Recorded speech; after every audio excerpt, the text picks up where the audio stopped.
Decoding English. The subject-verb-indirect direct object pattern. Hello, language learners. Welcome back to another session of Decoding English. Today, we are diving deeper into our grammar fundamentals. We'll explore an exciting variation of the basic sentence structure, the subject-verb-indirect direct object, SVIDO pattern. Stick with us, and by the end of this video, you'll have a firm grasp on this essential aspect of English sentence construction.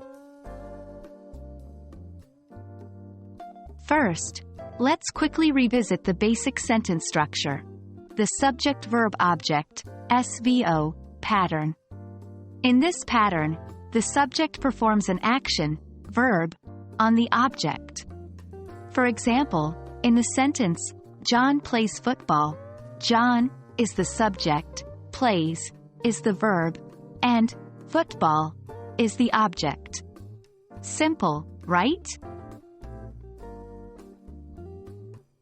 Now, let's take it a step further with the subject-verb-indirect direct object, SVIDO, pattern.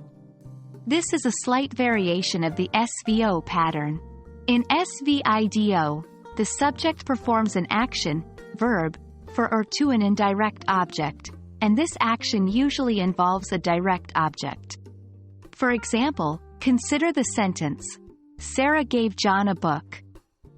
Here, Sarah is the subject, gave is the verb, John is the indirect object, and a book is the direct object.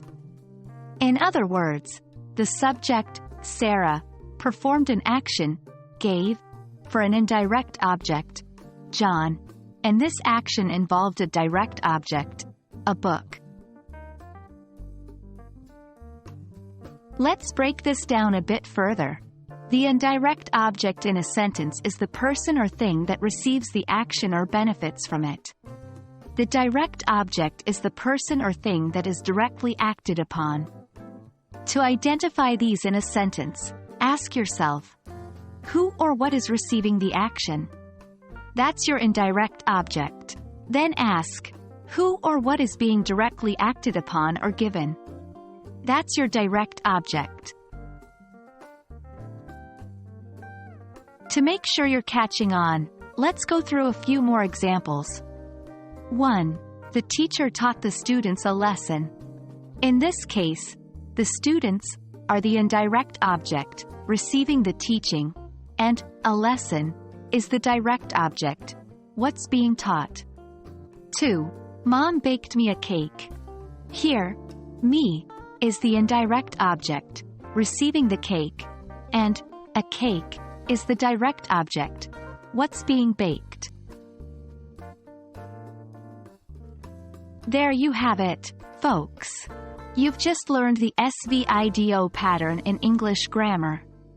This pattern is crucial for crafting sentences that are more complex and convey detailed actions. Remember, practice makes perfect.